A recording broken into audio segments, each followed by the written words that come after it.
नमस्कार साथियों, जय हिंद। मेरा नाम है प्रीतेश जोशी और आप सभी का स्वागत है कक्षा 12 के इतिहास विषय के अध्याय नंबर 4 की तरफ, जिसका नाम है विश्व में राष्ट्रवाद का विकास।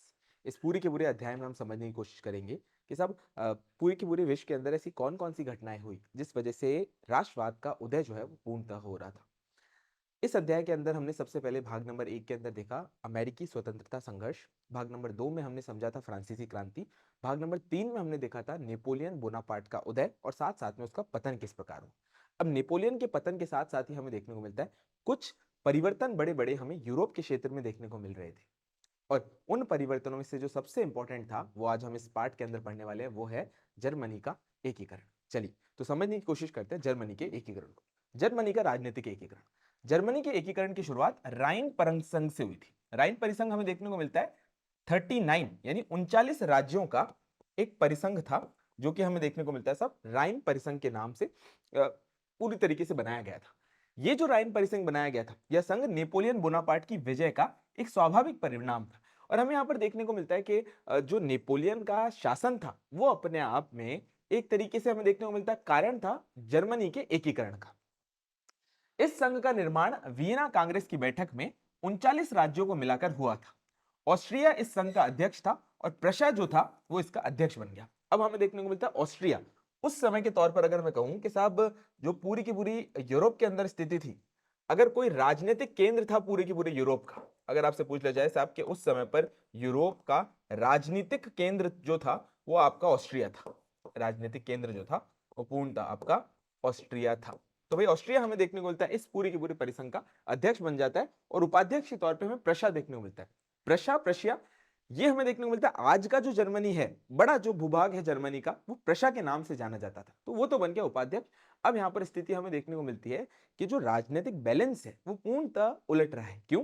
क्योंकि प्रशा जो है वो अपने आप में ज्यादा ताकतवर है, लेकिन ऑस्ट्रिया क्योंकि राजनीतिक केंद्र था, इस वजह से इस परिसंघ का पूरी तरीके से अध्यक्ष बन गया। आगे हमें देखने को मिलता है इस जर्मनी एकीकरण के अंदर कौन कौन सी बाधाएं हैं, कौन कौन सी समस्या है। पहला कॉन्सेप्ट तो हम ये पूर्णतः देख सकते हैं कि जो नेपोलियन की जीत थी वो अपने आप में जर्मनी के एकीकरण का एक कारण थी। और उसी के समय से ही हमें देखने को मिलता है कि जर्मनी के एकीकरण की शुरुआत जो है वो देखने को मिली थी। पर नेपोलियन भी जर्मनी के एकीकरण से पूर्णतः खुश नहीं था। और यूरोप की जो अन्य शक्तियां थी, अगर कहीं पर भी कोई देश ताकतवर होने लगता था तो अन्य शक्तियों को बहुत ज्यादा परेशानी हो जाती थी। वे उस देश को, इस संघ को एक संशय की दृष्टि से देखते थे। क्यों? क्योंकि अगर वो ताकतवर होगा तो हमें देखने को मिलेगा इनका अगला जो लड़ाई होगी, युद्ध होगी, या मैं कहूंगा सब असुरक्षा का जो माहौल है वो पूर्णतः यूरोप के अंदर फैल जाएगा। तो अपन पहला कारण समझने की कोशिश करते हैं कि जर्मनी जर्मनी के इस एकीकरण के अंदर कौन कौन सी बातें हैं। पहला कारण है साहब ऑस्ट्रिया राइन संघ का अध्यक्ष बनना। इसका क्षेत्राधिकार के अंदर भिन्न भिन्न राष्ट्रीयता के लोग निवास करते थे। वह जर्मनी के एकीकरण के धूर विरोधी थे, क्योंकि उनको ही लगता था कि भैया अगर जर्मनी का एकीकरण हुआ तो जर्मनी ज्यादा ताकतवर बन जाएगा, और अगर कोई देश ज्यादा ताकतवर हो रहा है तो उसका पड़ोसी देश या उसके साथ वाला देश जो है वो अपने आप कमजोर हो जाएगा। ऑस्ट्रिया नहीं चाहता था कि उसके क्षेत्राधिकार से कोई भी पृथक हो और नया राष्ट्र बने। ऑस्ट्रिया को यह पूर्णतः हमें देखने को मिलता है कि इस बात से वो बिल्कुल खुश नहीं था कि उसके क्षेत्राधिकार से, उसके परिसंघ से कोई राष्ट्र जो है वो पूर्णतः अलग हो और एक नए राष्ट्र का दर्जा उसको मिले, बिल्कुल नहीं चाहता था। दूसरा हम कारण की तरफ चले। दूसरा कारण है सब नेपोलियन। अब आप कहेंगे सब नेपोलियन क्यों? क्योंकि नेपोलियन की तो जीत से ही हमें देखने को मिलता है एकीकरण की शुरुआत हुई। नेपोलियन कि जीत एक कारण बनती है, लेकिन नेपोलियन खुद भी बहुत ज्यादा खुश नहीं था। क्यों? क्योंकि हमें देखने को मिलता है कि अगर यूरोप में कोई भी राष्ट्र निर्माण होगा तो अन्य शक्तियां जो है उनके अंदर असुरक्षा का माहौल बनेगा, और अगर जर्मनी ताकतवर होगा तो किसी समय पर वो फ्रांस का भी प्रतिद्वंदी बन सकता है। नेपोलियन नहीं चाहता था कि जर्मनी एक शक्तिशाली राष्ट्र के तौर पर उसका उदय हो, क्योंकि साहब पड़ोसी अगर ज्यादा ताकतवर होता है तो जलन तो होती है। इस वजह से हमें देखने को मिलता है नेपोलियन भी नहीं चाहता था कि जर्मनी का एक राष्ट्र के तौर पर उदय हो। जर्मनी के उत्तरी राज्यों के ऊपर हमें देखने को मिलता है इंग्लैंड का प्रभाव रखना चाहता था, और इसके दक्षिणी राज्यों के ऊपर चर्च का प्रभाव था। फ्रांस स्वयं को कैथोलिक मत का संरक्षण पूर्णतः मानता था। अगर जर्मनी की भौगोलिक स्थिति के बारे में बात करें तो जो उत्तरी क्षेत्र था उसमें इंग्लैंड का प्रभाव था, और अगर मैं दक्षिणी क्षेत्र की बात करूं तो हमें देखने को मिलता है चर्च का प्रभाव था। अब अगर दक्षिणी क्षेत्र और उत्तरी क्षेत्र जो है वो अपने आप में एक राष्ट्र का निर्माण कर देंगे तो चर्च का प्रभाव भी कम हो जाएगा, क्योंकि राज्य ताकतवर हो जाएगा, और उन विदेशी ताकतों का भी प्रभाव अपने आप में पूर्णतः खत्म हो जाएगा। अतः वह दक्षिणी राज्य को चर्च के प्रभाव से मुक्त करा, एकीकृत जर्मनी के निर्णय के पक्ष के अंदर नहीं था। क्यों? क्योंकि अगर चर्च का प्रभाव कम होगा तो हमें देखने को मिलेगा जो कैथोलिक मत है वो अपने आप में कमजोर होगा, और फ्रांस की जो एक छवि बन चुकी थी कि साहब ये तो धर्म के लिए बड़े अडिग लोग हैं, धर्म के लिए ये राष्ट्र जो है वो बड़ा ताकतवर है, इस वजह से हमें देखने को मिलता है वो चर्च के प्रभाव को किसी भी हालत के अंदर कम नहीं करना चाहता था। जर्मनी के एकीकरण पर भी विचार को लेकर जनमत एक नहीं था। कुछ लोग राजतंत्र के समर्थक थे तो कुछ लोग गणतंत्र के समर्थक थे। साहब के जिस राष्ट्र का निर्माण हो रहा है वहां पर स्वयं जो लोग थे वो अपने आप में इस बात से खुश नहीं थे, क्योंकि वे चाह रहे थे कि भाई कुछ लोग, कुछ मत के लोग जो हैं वो ये चाहते थे कि गणतंत्र होगा, गणतंत्र होगा तो सब जनतंत्र आएगा, लोगों की अपना स्वशासन आएगा। लेकिन अगर बेटर होगा कि साहब, कुछ लोगों का ऐसा मानना था कि साहब एक राजा होगा तो हमें देखने को मिलेगा कानूनी प्रक्रिया पूरी तरीके से केंद्रीकृत रहेगी, केंद्रीकृत रहेगी तो हमें देखने को मिलेगा विकास सभी क्षेत्रों के अंदर पूर्णतः हो पाएगा। राजतंत्र समर्थक भी जर्मनी एकीकरण के पक्ष पर प्रशा व ऑस्ट्रिया के नेतृत्व को लेकर विभाजित थे। कुछ समर्थक ऐसे जानते थे कि भाई ऑस्ट्रिया जो है वो ठीक ठाक सा पूरी तरीके से इसका नेतृत्व कर रहा है, कुछ समर्थक चाहते थे कि प्रशा जो है उसको और ज्यादा ताकतवर होना चाहिए और इस पूरे के पूरे परिसंघ का अध्यक्ष बनना चाहिए। जर्मनी के राजनीतिक एकीकरण से पूर्व उसका आर्थिक एकीकरण जो था वो पूर्ण हो चुका था, यह हमें देखने को मिलता है। अब इस पॉइंट को आप और ध्यान से समझने की कोशिश करो। जैसे ही नेपोलियन बोनापार्ट सत्ता के अंदर आया और उसने काफी सारे क्षेत्रों के अंदर कानूनी प्रक्रियाओं के लिए, एक सामान्य कानूनी प्रक्रियाओं के लिए एक संहिता बनाई, जिसे हम नेपोलियन की विधि संहिता के नाम से जानते हैं। अब उस संहिता से फायदा यह हुआ कि जब कानून एक हो जाते हैं, चाहे वो आर्थिक कानून हो या राजनीतिक कानून हो या सामाजिक कानून हो, जब ये पूर्ण तरह से एक हो जाते हैं तो उस देश के अंदर स्थिरता आ जाती है।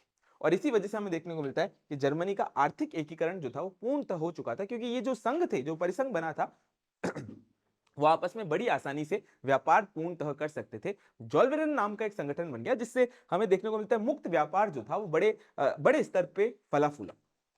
यही वो आधारभूत तत्व था जिसके मध्यम और व्यापारी वर्ग को जर्मनी के राजनीतिक एकीकरण के अंदर लाभ दिलवाए। और जब मध्यम वर्ग, व्यापारी वर्ग इस बात से खुश हो जाएगा कि साहब जब आर्थिक तौर पर एकीकरण हो रहा है तो क्यों ना इस पूरी के पूरे क्षेत्र का राजनीतिक एकीकरण हो जाए, इससे फायदा किसको मिलेगा? इस पॉइंट को ध्यान से समझो। देखो, जर्मनी या मैं कहूंगा सब उसके आसपास के जो राज्य थे उनके अंदर अलग अलग क्षेत्र थे। अब अगर आप हर क्षेत्र के अंदर जाओगे तो यहां पर आपको एक अलग कर देना पड़ेगा। हमें देखने को मिलता है कि वहां पर जो वेट का, जो पूरी तरीके से चीजों को माप तोल का, माप और भार का जो मेजर था वो अपने आप में अलग था। तो एक जगह से दूसरी जगह जाओगे, हर जगह कर की दर जो है वो कम ज्यादा होती रहती थी। अब जब कम ज्यादा होती रहेगी तो हमें देखने को मिलेगा कि व्यापार अगर एक पॉइंट से बी पॉइंट तक पहुंचाना है और अलग अलग क्षेत्रों तक गुजरना है तो साहब फिर वो व्यापार ही नहीं चल पाएगा, मुक्त व्यापार जो था वो अपने आप में कमजोर हो पाएगा। तो ये एक आर्थिक एकीकरण जो था वो जर्मनी के एकीकरण का सबसे बड़ा फायदा हमें देखने को मिला। राइन संघ के सदस्यों में प्रशा नामक राज्य सैनिक और आर्थिक दृष्टि से ही सबसे ज्यादा बड़ा था। इन राइन संघों की जिसमें बात करें, जिसके अंदर हमें 39 राज्य देखने को मिलते हैं, उनके अंदर जो सबसे ताकतवर देश था, चाहे राजनीतिक तौर पे चाहे आर्थिक तौर पर, तो वो हमें प्रशा देखने को मिलता है, प्रशा देखने को मिलता है। उसने 1818 के अंदर सौंदर शोषण नामक एक छोटे से राज्य से सीमा शुल्क संधि कर ली और उसको कहा गया साहब जॉलवेरे। अब हमें देखने को मिलता है जब सीमा शुल्क संधि ढंग से हो गई और आर्थिक तौर पर क्या कानून होगा, किस हिसाब से दरें होंगी, क्या सीमा शुल्क होगा, क्या सीमा कर होंगे, अगर वो ढंग से निर्धारित हो गए तो सब आर्थिक स्थिरता आ गई। आर्थिक स्थिरता आ गई तो जो मध्यम वर्ग था, जो व्यापारिक वर्ग था, उससे बहुत ज्यादा संतुष्ट था। इस संधि ने क्षेत्रीय व प्रादेशिक भावना के समाप्त कर आर्थिक एकता का सूत्रपात बना, जो कि वहां की आर्थिक स्थिति के लिए एक बड़ी बढ़ोतरी का कारण बन जाता है। इस कारण 1834 तक जर्मनी के छोटे छोटे राज्य इस संधि के अंदर शामिल हो गए।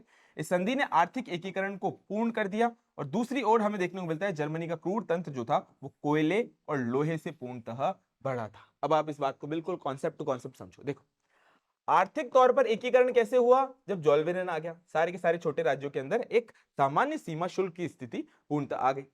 अब इसी के साथ हमें जोड़ने को देखने को मिलता है कि साहब जर्मनी के पास संसाधन थे। संसाधन थे, कौन से संसाधन थे साहब? जैसे लोहा था। अब ये सारे के सारे संसाधन जो है वो औद्योगिक क्रांति, यानी जो इंडस्ट्रियल रिवॉल्यूशन है, उद्योग की जो क्रांति है, औद्योगिक क्रांति है, उसके लिए बहुत ज्यादा फायदेमंद रहेगी, क्योंकि कोयले और लोहे से ही पूर्णतः ये क्रांति आगे बढ़ पाई। ये धातुएं औद्योगिक क्रांति के लिए बहुत ज्यादा बड़ी इंपॉर्टेंट थी, आधारशिला थी। जॉल्वेरन संधि ने मुक्त व्यापार से मध्यम से औद्योगिक क्रांति को छोटे राज्यों में पहुंचा दिया। जॉल्वेरन से हुए आर्थिक लाभ ने प्रशा को एक शक्तिशाली आर्थिक स्थिति के अंदर पूर्णतः बना दिया। अब प्रशा की सैनिक स्थिति तो बहुत ज्यादा शानदार थी, साथ साथ में आर्थिक एकीकरण से प्रशा की स्थिति और ज्यादा बेटर हो गई। वो अपने आप को एक आर्थिक शक्ति के तौर पर पूरी के पूरे यूरोप के सामने रखने लगा। दूसरी ओर ऑस्ट्रिया यूरोप की राजनीति में लगातार युद्धों में उलझ रहा था और आर्थिक नुकसान पहुंचा रहे थे। ये सभी कारक जो है वो जर्मनी के एकीकरण की नींव अर्थात आधारभूत संरचना के तैयार पूर्णतः कर रहे थे। जैसे जैसे प्रशा ताकतवर होता जा रहा था, ऑस्ट्रिया की स्थिति पूर्णतः दयनीय होती जा रही थी। और क्यों दयनीय हो रही थी? क्योंकि वो अपने आप में युद्ध के, जो यूरोप के अंदर युद्ध थे, आपसी वैमनस्य के कारण जो युद्ध थे, उनके अंदर फंसा हुआ था। अब वहां युद्ध हो रहे हैं तो ऑस्ट्रिया की स्थिति कमजोर हो रही है, पर इधर हमें देखने को मिल रहा है कि प्रशा अपने आप में धीरे धीरे ताकतवर होता जा रहा है। जिस पर जर्मनी का एकीकरण होने जा रहा था, इसका नेतृत्व प्रशा का प्रधानमंत्री बिस्मार्क करने वाला था। इस पूरे के पूरे एकीकरण का नेतृत्व की अगर मैं बात करता हूं तो प्रशा का प्रधानमंत्री बिस्मार्क करने वाला था। अब बिस्मार्क का नाम आपने सुना ही होगा। ये ऐसी नीतियां लेकर आता है अपनी कूटनीति से, अपनी सैन्य शक्ति से।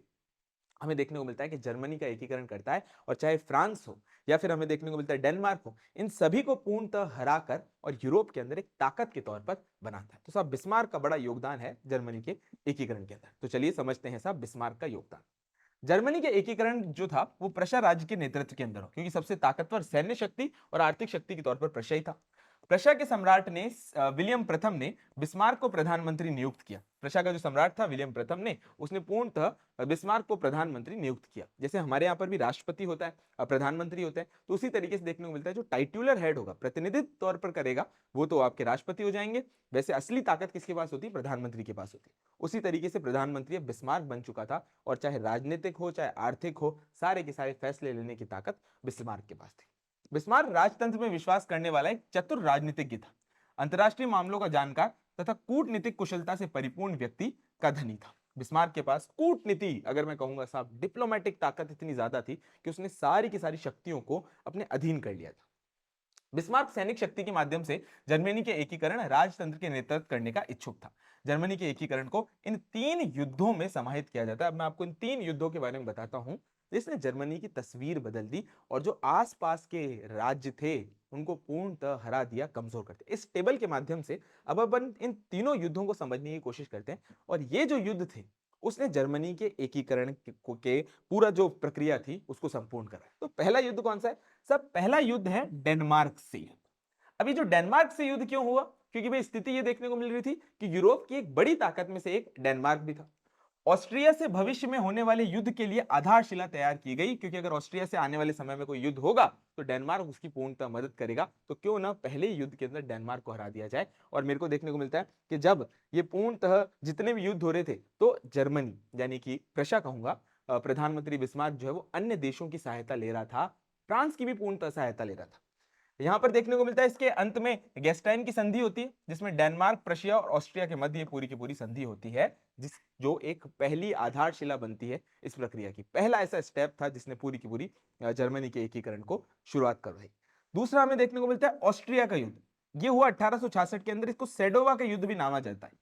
जर्मन परिसंघ से प्रतिक्रियावादी ऑस्ट्रिया को बाहर निकाला गया, और ये जो 39 राज्यों का परिसंघ था, ऑस्ट्रिया उससे पूर्णतः दूर हो गया। जब अध्यक्ष हट गया तो उपाध्यक्ष ऑटोमेटिकली जो है संघ का एक प्रतिनिधित्व के तौर पर काम करेगा। हमें देखने को मिलता है ऑस्ट्रिया को जैसे ही हराया तो हमें देखने को मिलती है साहब प्राग की संधि, और प्राग की संधि से हमें देखने को मिलता है ऑस्ट्रिया और प्रशा के मध्य हुई 23 अगस्त 1866 में, जिसने ऑस्ट्रिया को इस परिसंघ से पूर्णतः दूर कर दिया।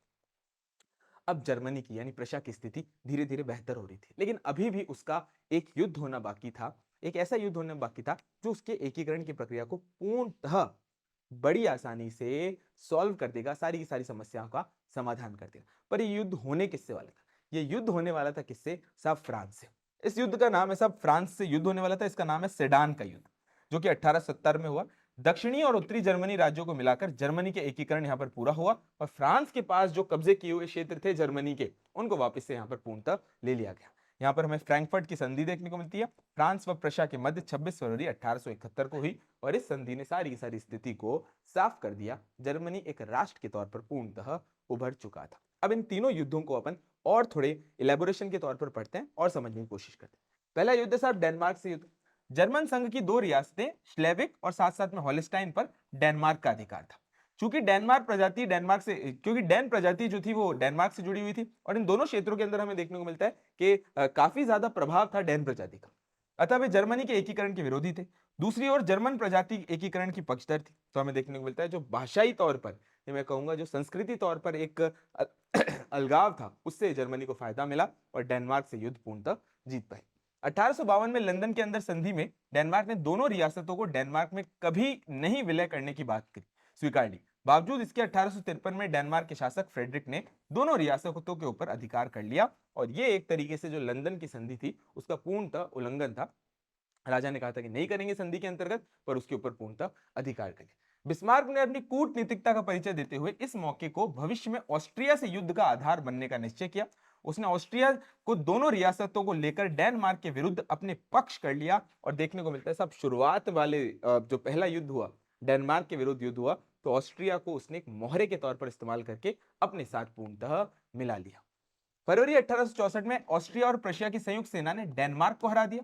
गेस्टाइन नामक स्थान के ऊपर 14 अगस्त 1865 को विलियम प्रथम प्रशा का जो सम्राट था और ऑस्ट्रिया के शासक सम्राट फ्रांसिस जोसेफ ने समझौता हो गया, पूर्णतः यहाँ पर एक समझौता हो गया।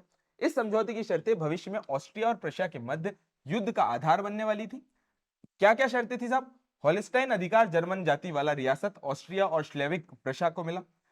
लावेनबुर्ग और डची प्रशा ने पूर्णतः यहाँ पर खरीद ली। हमें देखने को मिलता है लावेनबुर्ग की डची जो थी वो प्रशा ने पूर्णतः खरीद ली। तीसरा हमें देखने को मिलता है सामरिक दृष्टि से महत्वपूर्ण कील बंदरगाह की किलेबंदी का अधिकार प्रशा को मिल गया। अब देखने को मिलता है इस संधि की ऐसी शर्तें थी, इस समझौते की ऐसी शर्तें थी जो अपने आप में ऑस्ट्रिया को परेशान करने वाली थी। और फिर क्या हुआ साहब? तो फिर दूसरा युद्ध हो गया ऑस्ट्रिया का युद्ध, ऑस्ट्रिया का युद्ध जिसे हम सेडोवा का युद्ध के नाम से भी जानते हैं, ऑस्ट्रिया और प्रशिया के बीच। होलिस्टाइन जर्मन बहुल रियासत थी, उसकी जनता जर्मन एकीकरण और ऑस्ट्रिया से मुक्ति के लिए आंदोलित हो उठी। इंग्लैंड यूरोप के अंदर अहस्तक्षेप की नीति पर चल रहा था, क्योंकि इंग्लैंड को बात पता थी साहब कि यूरोप जो है वो अपने आप में एक आग का दरिया है। आपने कभी भी यहां पर अगर कोई चिंगारी छोड़ दी तो इतनी आग की लपटें होंगी जिसके अंदर खुद को भी जलना पड़ जाएगा। इंग्लैंड ने यूरोप के अंदर अहस्तक्षेप की नीति अपना रही थी कि सब यूरोप के अंदर जो आंतरिक मामले होंगे उसके अंदर मैं कोई दखलंदाजी नहीं करूंगा। ऑस्ट्रिया के पास मदद के लिए कोई आता ही नहीं। दूसरी ओर पोलैंड के विद्रोह में बिस्मार्क ने रूस की सहायता की और रूस का समर्थन आगामी युद्ध के लिए पूर्णतः प्राप्त हो गया। जो दो बड़ी ताकत थी, जो यूरोप के बाहर की ताकत थी, जैसे एग्जाम्पल के तौर पर रूस हो गया, हालांकि पार्ट तो उसका ही है, फिर भी रूस हो गया और ब्रिटेन हो गया, जो कि भौगोलिक तौर पे थोड़े से दूर हैं। उन दोनों को ब्रिटेन ने हस्तक्षेप की नीति से इस वजह से दूर हो गया और रूस की सहायता के लिए, रूस पूर्णतः जर्मनी की सहायता के लिए तैयार था। बिस्मार्क ने फ्रांस के शासक नेपोलियन से ब्याट्रिस की संधि की, जिसके तहत भविष्य में होने वाली ऑस्ट्रिया के युद्ध की जीत होने पर राइन प्रदेश के कुछ भाग देने का वादा किया। फ्रांस का समर्थन यहाँ पर पूर्णतः हासिल, तो ऑस्ट्रिया जो अपने आप में एक राजनीतिक केंद्र था वो पूर्णतः अलग थलग पड़ गया, उसकी स्थिति अपने आप में पूर्णतः दयनीय हो गई। 3 जुलाई 1866 को सेडोवा या फिर कोनिग्राज का युद्ध हुआ। यह युद्ध 7 सप्ताह में चला। इसमें प्रशिया की निर्णायक जीत हुई। 23 अगस्त 1866 को प्राग नामक स्थान के ऊपर प्रशा और साथ साथ में ऑस्ट्रिया के बीच में संधि हुई और यह संधि अब फ्रांस युद्ध की आधारशिला पूर्णतः बनने वाली थी। आपने एक कॉन्सेप्ट समझने की कोशिश करी कि किस प्रकार हर एक युद्ध के बारे में बिस्मार्क को पता था कि आने वाले समय में ये युद्ध था, लेकिन मोहरों के तौर पर ऑस्ट्रिया और फ्रांस का इस्तेमाल हुआ, जो कि एक उसकी कूटनीतिक ताकत को पूर्णतः बताता है। जर्मन परिसंघ समाप्त हुआ। क्या क्या संधियां थी सब, क्या क्या शर्तें थी? समाप्त हुआ। ऑस्ट्रिया का प्रभाव तंत्र अंत हुआ। हनोबर्ग, स्लेविक और होल्स्टाइन सभी रियासतें प्रशा के अंदर शामिल हुई। प्रशा के नेतृत्व से उत्तरी जर्मन परिसंघ बनाया गया। इटली को वेनेशिया से दे उसका एकीकरण यहाँ पर पूर्णतः करवाया गया। इटली को वेनेशिया दे पूर्णतः उसका एकीकरण किया गया और अब एक आधारशिला बन चुकी थी किसके साथ की? सब फ्रांस के युद्ध के साथ, जिसे हम कहेंगे सब सेडन का युद्ध। प्रशा और फ्रांस के मध्य सेडान का युद्ध हुआ, जो कि 15 जुलाई 1870 को प्रशा के सेनापति वॉन मॉल्टक ने नेपोलियन तृतीय को 83,000 सैनिक सहित आत्मसमर्पण पूर्णतः करवा दिया, जो कि कितनी कमजोरी की बात। फ्रांस और प्रशा के मध्य फ्रैंकफर्ट की संधि हुई। अब इसकी शर्तें कौन सी थी? 18 जनवरी 1871 को पेरिस की वर्साय महल में जर्मनी के सम्राट विलियम प्रथम का राज्याभिषेक हुआ, जो कि जर्मनी के एकीकरण से पूर्णतः हमें एक देखने को मिलता है, जर्मन के एकीकरण की प्रक्रिया। दूसरी शर्त, जर्मनी के साथ साथ इटली का एकीकरण भी पूर्ण हुआ। फ्रांस के औद्योगिक प्रदेश अल्सास और लॉरेन पर जर्मनी का अधिकार हो गया। यह अपने आप में बड़े इंपॉर्टेंट पार्ट है। अब इस बात को और ध्यान रखो, जो फ्रांस की सबसे बड़े संसाधन थे, चाहे कोयले और लोहे की बात करूं तो ये जो अल्सास और लॉरेन थे, ये फ्रांस के ऐसे क्षेत्र थे जो संसाधन युक्त थे, आर्थिक तौर पर बड़े इंपॉर्टेंट थे। देखने को मिलता है फ्रांस के औद्योगिक प्रदेश जिसका नाम है अल्सास और लॉरेन पर जर्मनी का अधिकार हो गया, तो जर्मनी सिर्फ अब राजनीतिक तौर पर, विस्तार के तौर पर ही ताकतवर नहीं रहा, वो एक आर्थिक शक्ति ऑलरेडी था और ज्यादा ताकत जो है उसके ऊपर आ गई और फ्रांस अपने आप में पूर्णतः कमजोर हो गया। इससे जर्मनी के अंदर औद्योगिक क्रांति जो है उसको पूर्णतः तेजी मिली, जर्मनी की औद्योगिक क्रांति और ज्यादा बढ़ती गई। बिस्मार्क की गुप्त संधियां, लोहे व रक्त की नीति और कूटनीतिज्ञता ने विश्व को शंका का माहौल पैदा कर दिया। अब बिस्मार्क ने जिस तरीके से ऑस्ट्रिया को इस्तेमाल किया, फ्रांस को इस्तेमाल किया, पूरा का पूरा विश्व जो था अब वो बिस्मार्क से थोड़ा घबरा रहा था कि उनको लगा यार ये कितना खतरनाक कूटनीतिज्ञ है, ऐसा व्यक्ति जो खुद मोहरों का इस्तेमाल करते हुए है युद्ध लड़के सारे के सारे युद्ध जीतता भी है और अगला युद्ध उन्हीं मोहरों के ऊपर कर देता है। हमें देखने को मिलता है कि फ्रांस के ऊपर उसने 20 करोड़ रुपए का हर्जाना लगा दिया। फ्रांस पर 20 करोड़ का हर्जाना तय हुआ। यहां तक बात ठीक नहीं है, जब तक यह कर नहीं चुकाया जाएगा, यह हर्जाना नहीं चुकाया जाएगा, तब तक जर्मनी की सेना फ्रांस में रहेगी। इसने फ्रांस को अपमानित किया जिसने प्रथम विश्व युद्ध की नींव जो थी वो पूर्णतः रख दी थी, जिसने प्रथम विश्व युद्ध की नींव जो है पूर्णतः रख दी थी। अब आप इस कॉन्सेप्ट को थोड़ा सा वापस से समझ लो। देखो भैया, सबसे पहले जर्मनी की शुरुआत में हम देखेंगे साहब कि कैसे हुआ कि परिसंघ था, 39 राज्यों का संघ था जिसके अंदर दो बड़े राज्य थे, एक तो था ऑस्ट्रिया और दूसरा था साहब प्रशा। अब क्या हुआ साहब, हमें देखने को मिलता है पहले प्रशा ने किसको हराया, तो साहब डेनमार्क को हराया। किसको हराया बेटा, डेनमार्क को हराया। दूसरा युद्ध हुआ और प्रशा ने किसको हराया साहब, ऑस्ट्रिया को हराया। और तीसरे युद्ध के अंदर प्रशा ने पूर्णतः फ्रांस को कमजोर कर दिया, फ्रांस को युद्ध के अंदर हरा दिया। तीनों के साथ एक एक संधि करी जिससे प्रशा यानी जर्मनी की ताकत जो थी वो पूर्णतः बढ़ चुकी थी, जर्मनी का एकीकरण संपूर्ण हो चुका था। अभी जो फ्रांस के साथ इसने जो व्यवहार किया, 20 करोड़ हर्जाना और साथ साथ में जब तक नहीं दोगे तब तक जर्मन सेना वहां पर रहेगी, ये अपने आप में एक अपमानित करने वाला स्टेप था। उससे क्या हुआ, उससे ये हुआ भाई कि जो प्रथम विश्व युद्ध था उसके अंदर ये जो पुराना बदला लेने की ताकत थी, बदला लेने का एक मन था, वो एक कारण के तौर पर आगे बढ़ा। तो आज की क्लास में जर्मनी का एकीकरण की पूरी प्रक्रिया हमने समझी। आशा करता हूँ ये क्लास आपको अच्छी लगी होगी। मिशन ज्ञान के परिवार के साथ बने रहें और इन क्लासेस को निरंतर शेयर कीजिए। अंत में एक ही बात, भारत है मेरी जान और मिशन है मेरा ज्ञान। जय हिंद, जय भारत और जय राजस्थान। Thank you.